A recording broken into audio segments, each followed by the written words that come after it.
Welcome in नौकरीपुर India. आज हम पढ़ेंगे कंप्यूटर इंट्रोडक्शन के बारे में। Overview of computer system include input output devices, pointing devices and scanners.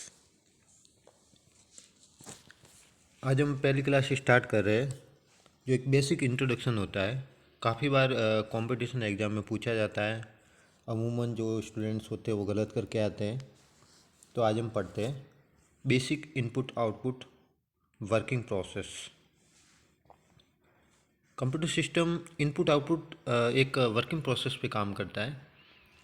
इस प्रोसेस में एक आउटपुट एक यूनिट होती है, इनपुट भी एक यूनिट होती है, और जो प्रोसेसिंग होता है वो एक मीडिएटर होता है। तो जो भी चीज़ इनपुट में कंप्यूटर को दी जाती है वो एक प्रोसेस के बाद आउटपुट से क्या होता है, एग्जीक्यूट होता है।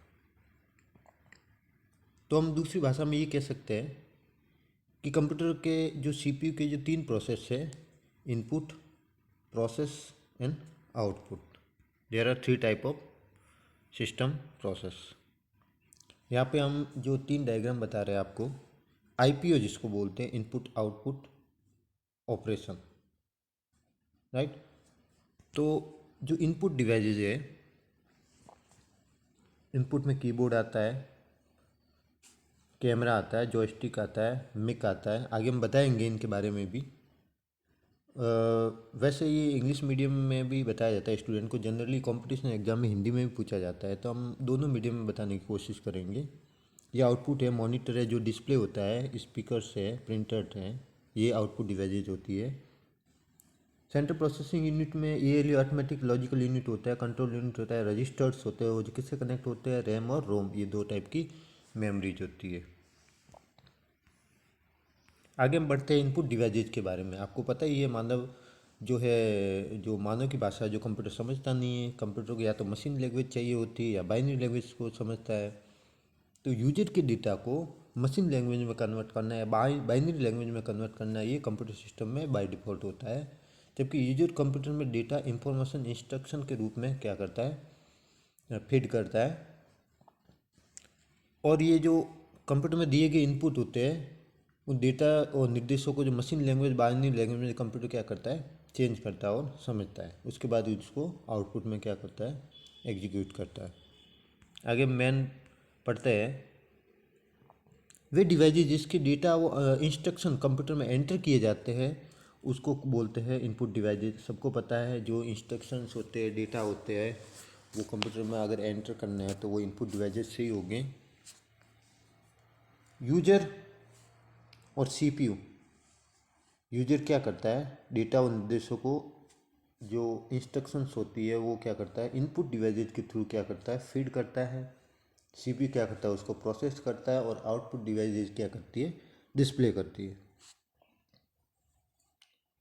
अब इनपुट डिवाइसेज वे डिवाइसेज होती है जो डेटा अनुदेशकों को उनको क्या करती है कि बाइनरी और मशीन लैंग्वेज में कन्वर्ट करके कंप्यूटर के समझने लायक क्या करती है, बनाती है। ये बेसिक इंट्रोडक्शन होता है। किसी भी कंप्यूटर को इनपुट किए हुए डेटा को टेक्स्ट, साउंड, पिक्चर, वीडियो आदि में किसी भी फॉर्मेट में हो सकता है। आगे बढ़ते हैं हम। मुख्य रूप से इनपुट डिवाइसेज के बारे में आपको पता ही है, कीबोर्ड्स है, माउस है, स्कैनर्स है, ट्रैक बॉल्स है, जॉयस्टिक्स है, लाइट पेन है, स्टाइल्स है, टच स्क्रीन है, टच पैड है, बारकोड रिकॉग्निशन है, मैग्नेटिक इंक रिकॉग्निशन है, ऑप्टिकल मार्कअप रीडर है, ऑप्टिकल कैरेक्टर रिकॉग्निशन रीडर है, स्मार्ट कार्ड रीडर है, क्यूआर रीडर है, रिकॉग्निशन है। ये जो सभी जो इनपुट डिवाइसेज है, ये काफ़ी बार एग्जाम्स में डायरेक्ट ही पूछी जाती है, तो आपको इस चीज़ों का ध्यान रखना पड़ेगा। हम आगे इसके बारे में विस्तृत पढ़ेंगे।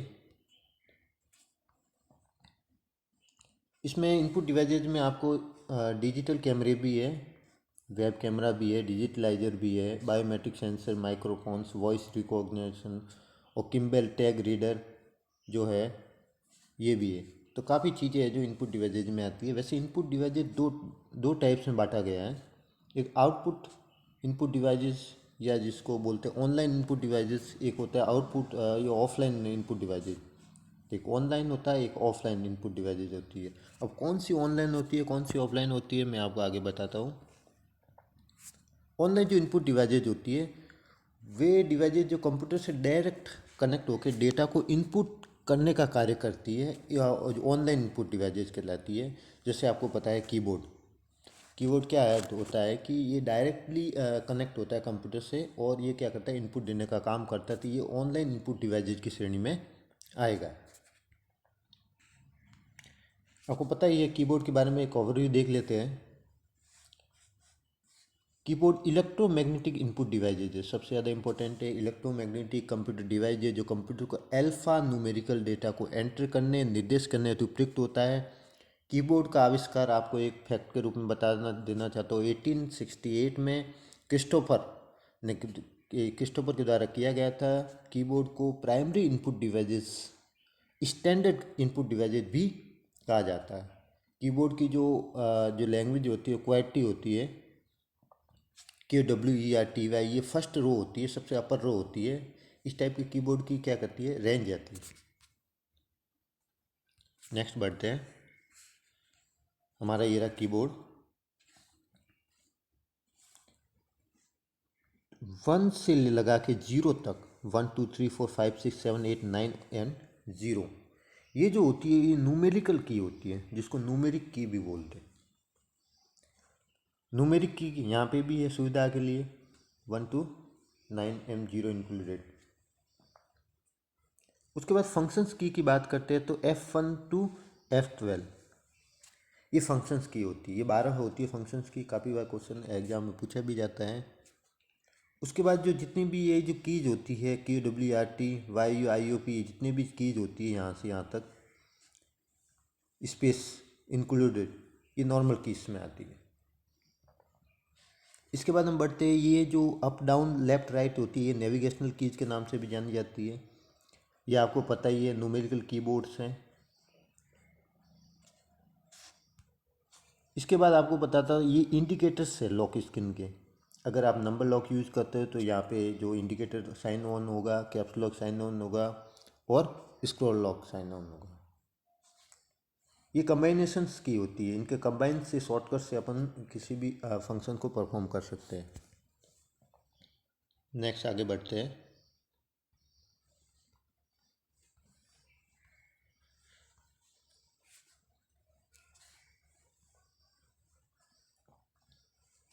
कीबोर्ड टाइपराइटर की तरह CPU कैरेक्टर यूजर इंटरफेस की तरह काम करता है। आपको पता ही है कि जो कीबोर्ड्स होता है वो एक टाइपराइटर होता है। कैरेक्टर यूजर इंटरफेस मतलब यूजर के जो कैरेक्टर के रूप में, इंटरफेस के रूप में ये क्या करता है, वर्क करता है। जो CPU होता है वो कीबोर्ड को CPU PS2 plug station 2 port के द्वारा भी क्या किया जाता है, जोड़ा जाता है। तो ये कनेक्टिविटी होगी उसकी। आजकल कीबोर्ड को USB पोर्ट से जोड़ते हैं, यूनिवर्सल सीरियल बस के द्वारा जोड़ा जाता है। ये जो होती है, ये केबल होती है। वर्तमान में वायरलेस कीबोर्ड्स भी आने लगे, रेडियो वेव का भी यूज होने लगा है। सबसे मेन इंपॉर्टेंट सवाल ये होता है कि आजकल जो कंपटीशन एग्जाम्स में होते हैं, ये कीबोर्ड की कीज़ के बारे में पूछा जाता है। तो 104 104 होती है, 108 भी हो सकती है, लेकिन इन दोनों की रेंज होती है 104 टू 108। ये कीबोर्ड की इस रेंज के बीच में क्या होती है, कीज होती है। अब कीबोर्ड की कीज में अभी अभी मैंने आपको बताया था, न्यूमेरिकल की भी होती है, अल्फ़ाबेट भी होती है, फंक्शंस की भी होती है, जो एडिटिंग कीज भी होती है, control, alphabetical, toggle, navigation, कंबाइनेशन keys. कौन कौन सी की होती है, हम आगे पढ़ते हैं।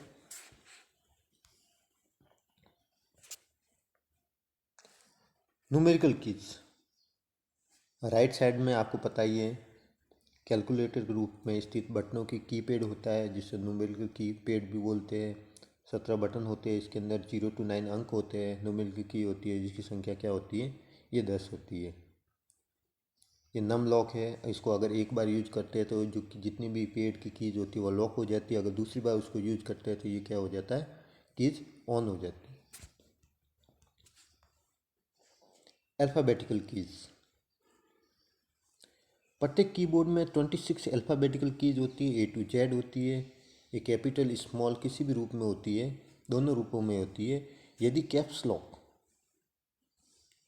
यदि कैप्स लॉक ऑन होता है तो जितने भी लेटर्स इसके बाद टाइप होंगे वो सभी क्या होंगे, कैपिटल में कैपिटल में टाइप होंगे। उसके बाद शिफ्ट।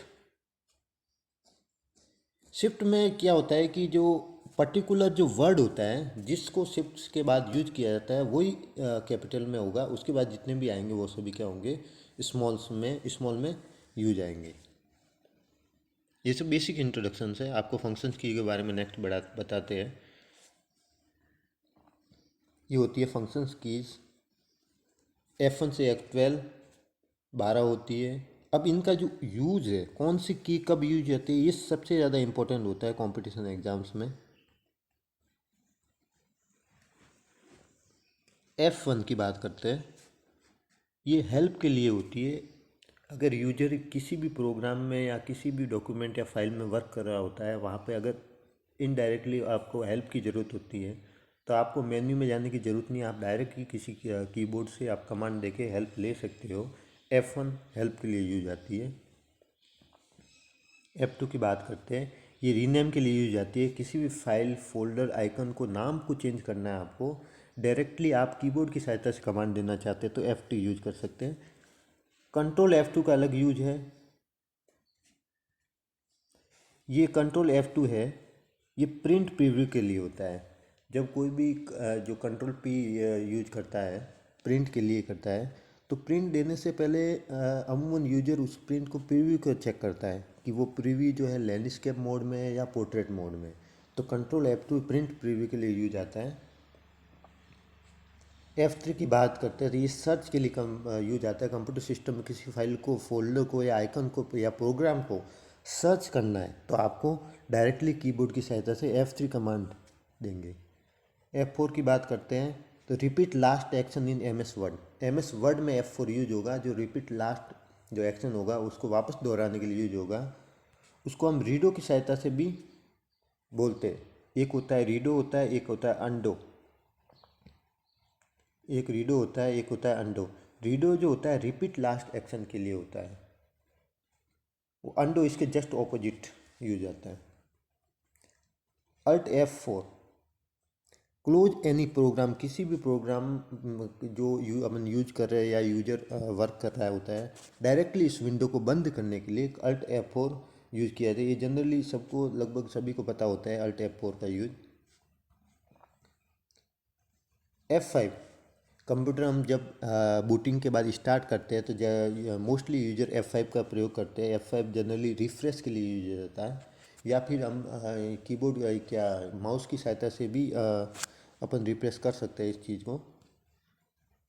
अब F5 दो चीज़ों में यूज आता है।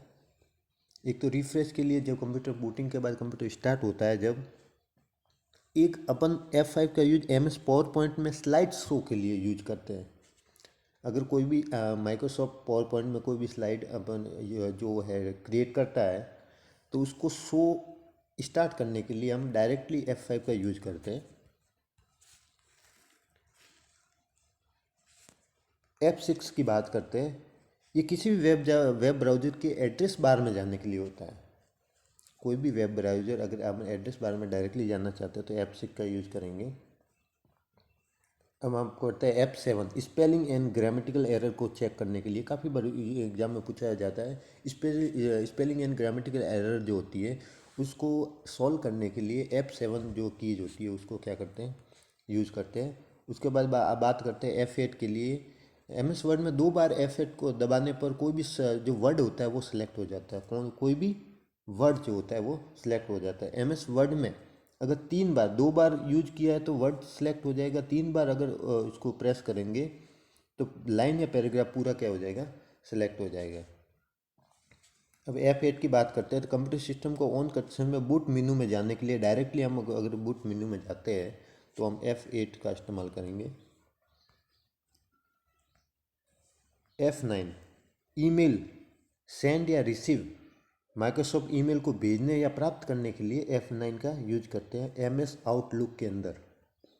F10 का यूज होता है किसी प्रोग्राम विंडो के मेन्यू बार में जाने और मेन्यू बार को एक्टिव करने के लिए F10 का यूज करते हैं। शिफ्ट F10 अगर आप यूज करते हो तो माउस के राइट बटन के रूप में आप यूज कर सकते हो। अगर माउस के राइट बटन आप यूज नहीं करना चाहते हो तो डायरेक्टली कीबोर्ड की सहायता से shift plus F10। F11 full screen के लिए सीधा सीधा है। किसी वेब ब्राउज़र विंडो में एक्सप्लोर को फुल स्क्रीन करने या फुल स्क्रीन को एग्जिट करने के लिए F11 का यूज किया जाता है। F12 ये सेव एज के लिए होता है, मतलब पूर्व में जो सेव हुई फाइल होती है, डॉक्यूमेंट होती है, उसके नाम होती है, लोकेशन होती है, उसको चेंज करना है अगर आपको, तो F12 का जो है की का यूज करेंगे। ये फंक्शंस की ये सभी। कंट्रोल F12 ये ओपन से पहले डॉक्यूमेंट को सेव करने या उसको ओपन करने के लिए यूज आती है, कंट्रोल F12। Thank you. हम पढ़ेंगे नेक्स्ट जो है अल्फ़ा न्यूमेरिकल कीज होती है वो नेक्स्ट एपिसोड में पढ़ेंगे। आपको कैसा लगा ये वीडियो? आप लाइक करें, शेयर करें और सब्सक्राइब करें। Thank you.